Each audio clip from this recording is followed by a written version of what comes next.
quietly, and we will control all that you see and hear. You are about to participate in a great adventure. You are about to experience the awe and mystery which reaches from the inner mind to Larry's Podcast.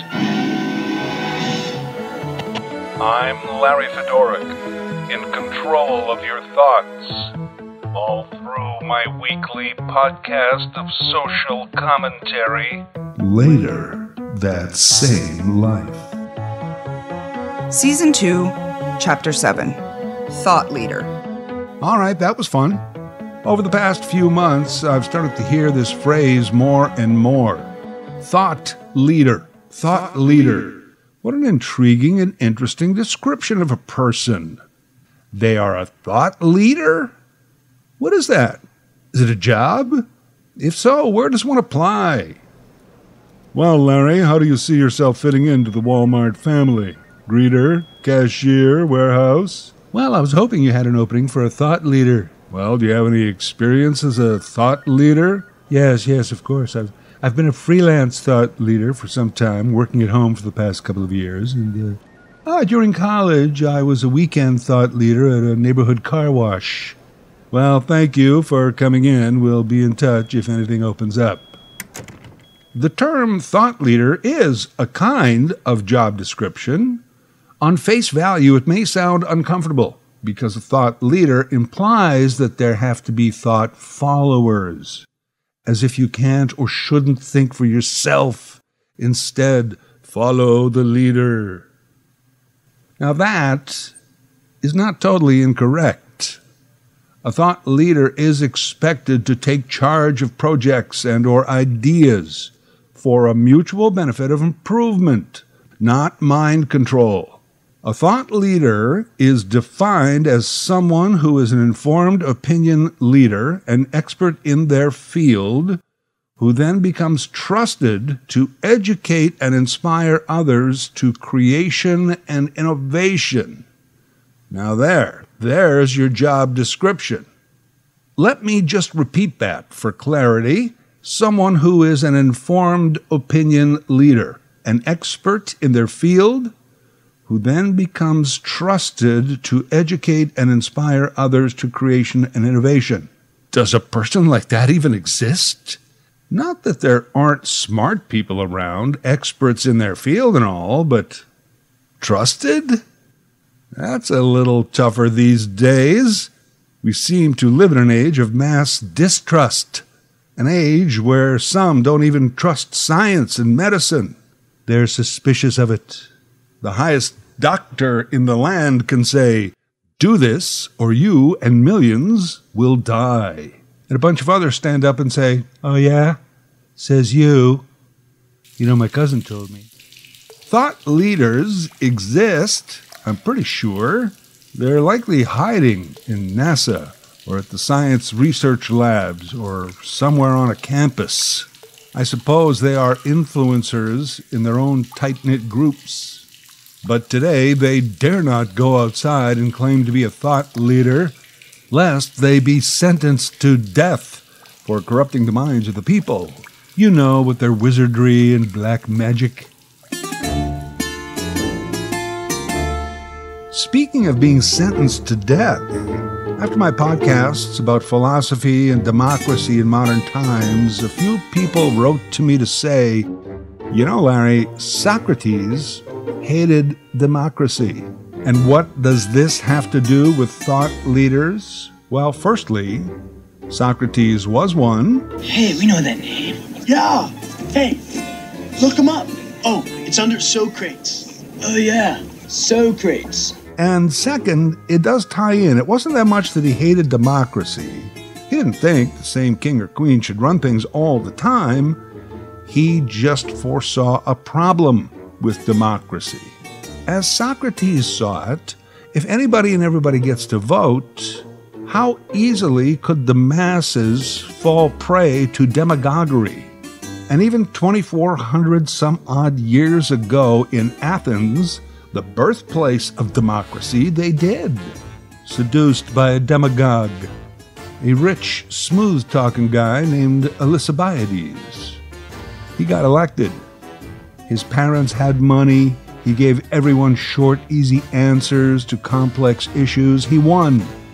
And he was a disaster for Athens. And Socrates said, "Soto ipa," which is Greek for "I told you so." Luckily, the entire world learned their lesson, and history never repeats itself. No more rich, smooth-talking, simpleton demagogues for us. Actually, Mark Twain once said, "History never repeats itself, but it does often rhyme." Love that. Socrates didn't hate democracy. He believed in an intellectual democracy, not one of birthright. That's the system we have here in North America. In Canada and the U.S., you get to vote simply if you were born here, or if, by our complicated system, we accept you as a citizen of our land. You can now vote for government. Other than being at least 18 years of age, there's no other qualification necessary. You understand the issues? You think about what's at stake here, both deeply and rationally? Well, that would be nice, but that's not a requirement. Any moron can vote, and many of them do. So is this all suggesting some sort of exam you'd have to pass in order to vote? I guess yes, it kind of is. An intellectual democracy. We have to pass exams for school. We have to take a driver's test. You have to be qualified for a job. But to have a say in how the country is run, go ahead. Minimal standards. So, we arrive at the big conservative fear that a bunch of intellectual snobs would run the country. No, just hoping for a way where only smart people would vote. Imagine if only the smart people were allowed to vote. Man, you think voter turnout is low now. Of course, everyone could just become smarter, but what are the chances? But I'll get to that. Socrates was fond of a story, a parable, if you will, about a debate between a sweet shop owner and a doctor. And the sweet shop owner would tell the people how the doctor makes them swallow bitter medicine, tells them what they should eat and drink, and he would never allow them to have the wonderful array of treats that sit on the sweet shop table. And the doctor might say, "I only cause you pain so that you may continue to live." Well, who would get the vote? That's who we elect. Mostly sweet shop owners. And by the way, Socrates was charged with corrupting the youth of Athens. And sure enough, soto ipa, a jury of 500 Athenians got to vote. Like a lot of people who didn't have a clue about Socrates. Yeah, sentenced to death. Hemlock, stock, and barrel. Hemlock cocktail. Hemlock and 7, with a twist of fate, please. And can you put that in a traveler? It's to go. And now if you would approach the bench, please, for a sidebar. Sometimes in democratic judicial systems, you can choose the type of trial you want. So the question becomes, would you choose trial by judge or by jury? Well, if I was innocent and I thought it could be proven, I would choose a judge, an expert, an intellectual, a thought leader that could understand that I was innocent. But if I was guilty and trying to get away with it, I'd choose a jury of my peers, i.e. fellow idiots. We hear the phrase all the time, sway the jury. I would choose people I could put one over on. In a birthright democracy, that's how elections work. There's a guy named John who regularly comments on my stuff. He suggested that perhaps, since all of the candidates are idiots, we should have an IQ test for voters in order to be eligible. Hey, John, you and Socrates, simpatico, intellectual, democracy. Socrates, the only true wisdom consists in knowing that you know nothing. That's us, dude. Partially related fun fact. top 100 countries in the world rated by IQ. That's the entire population, then take an average IQ. Top 6, Singapore, Hong Kong, South Korea, Japan, China, Taiwan. There you go. If you feel like stereotyping, there's some data to help you out. After that, there's a bunch of European nations. Then breaking in at number 21, Canada. Then there's a bunch of European countries. Then at a solid number 32, just ahead of Malta, Belarus, and Ukraine, the United States. The USA at number 32. Incidentally, well behind Poland. Which is why in Poland, we always crack all those "how many Americans does it take to screw in a light bulb" jokes. The Canadian average IQ means that most of us in this country are able to tie our own shoes. In the US, they can also mostly tie their own shoes, but they prefer Velcro.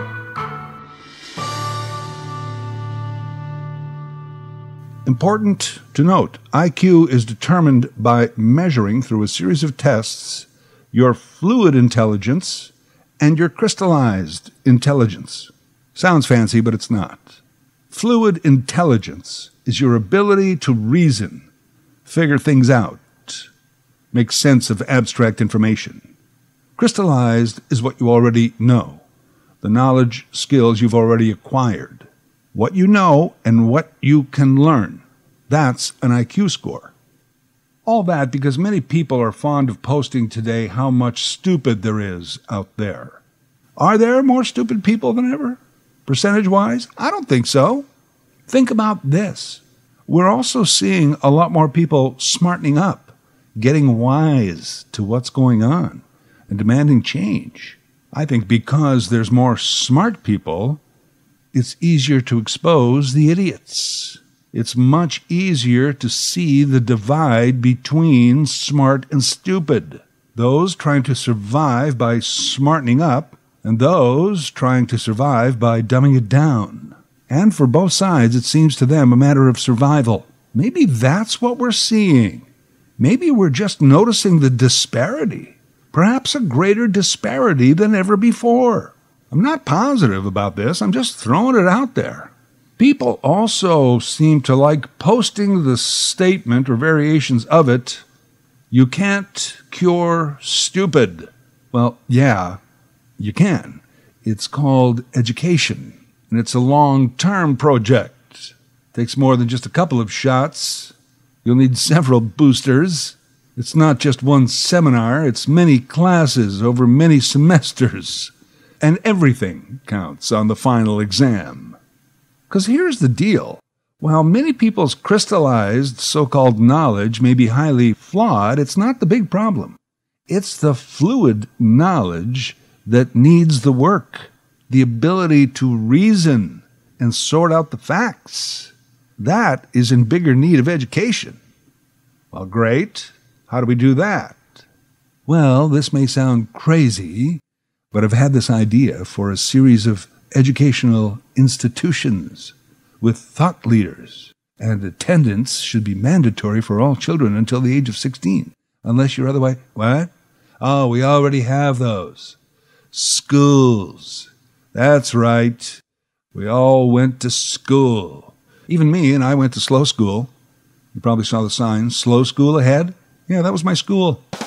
Slow school, incidentally, is where I learned that joke. Unfortunately for you, I didn't learn how to keep it to myself and resist telling it. Schools, we have them, so what's the problem? How much money do countries spend on education?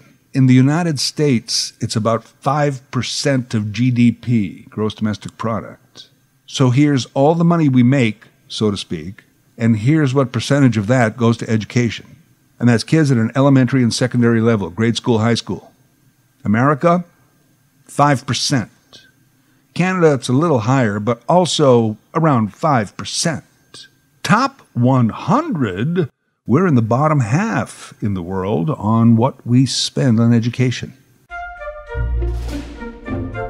In the Reagan 80s, the actor cut education spending in many areas.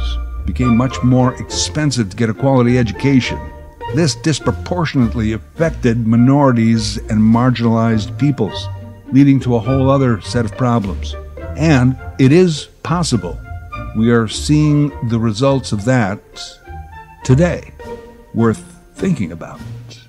You might also remember Reagan believed in the trickle-down theory. We called it Reaganomics. The idea that if you cut the expenses of the rich and the big corporations, that money that they saved would trickle down and spur the economy. Solid theory, except for one thing. The money didn't trickle down. Turns out rich people's money is impervious to gravity and other natural forces. They just held onto it to become even richer. And yes, the poor got poorer. Many also got dumber. Poverty gap, wage gap, education gap, inequality, disparity. Way to go, Double R. Turns out McDonald's was not the only one to parade out a clown named Ronald as their spokesperson. Maybe with Reaganomics, he also believed in Reagucation, trickle-down theory. If we only let the rich get smarter, that knowledge would trickle down to... Well, I'm being ridiculous. But Reagan cut, and we saw what happened. And the more I hear today about education as a priority, free tuition, forgiving student loans et al., the more I see it as a necessity, an essential investment in our future. Well, it can't be that bad in Canada, right? Well, in Canada, our education system could always use more money, I guess. That's if it went to education. Educating our kids, grade school, high school in Canada is this monster bureaucracy now, isn't it? It includes federal, provincial, local, in some cases private funding and authority. There's multiple school boards, trustees, unions. There's even an entire system tied to the Catholic Church. Yes, I guess it's wonderful that so many pay so much attention to the education of our children, except it's become politics before people. And I'm really not sure how we dig ourselves out of this one. But I just think if you want to have more future generations of morons, keep doing what you're doing. It should be people before politics. People before politics. That's my new mantra. The world needs thought leaders. Informed experts in their field who will share their knowledge for the benefit of innovation and progress. But in order for their information to take hold, they must be trusted. And they will not be trusted until people are better educated. And for that, we need a better education system. But governments won't spend money on that as long as it is to their advantage to keep us stupid. Because any idiot can vote. And smart people might only vote for other smart people and not the pea-brains currently in charge. Misinformation gets crystallized, and most don't seem to have the fluidity to make sense of it. Hey, Socrates, don't hog the hemlock.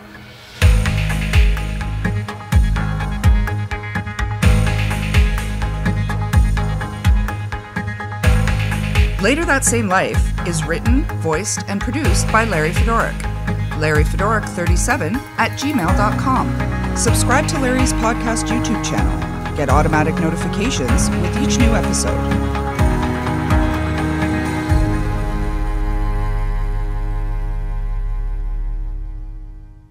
We now return control to you. Until next week at this same time, when the control voice will take you to Larry's podcast.